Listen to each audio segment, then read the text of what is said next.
Alright, so it's still 0.2 of a millimeter too big, but maybe the polishing just makes it glide on. Most important thing is you can't see that little lip that you flare, so it's recessed enough. It went into that front barrel. Oh shit, I'm losing more pieces now. Fuck. Damn it. 2 more pieces just came out of this connector. That's not good.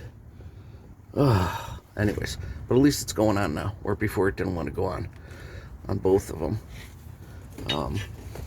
So now I'm really missing a lot of pieces in here. It's empty.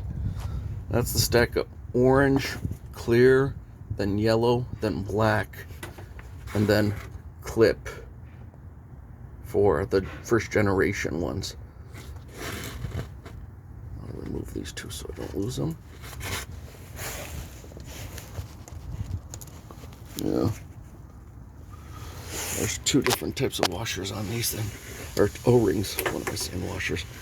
That one's still got that clear and orange in there, but it's missing what used to be yellow and black. I'm gonna have to replace the yellow with the green, like I was saying.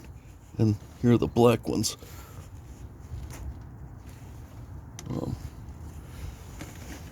Turns out that I think the chamfering with this side of the deburrer on the edge, on the ends, is what permitted it to actually glide on.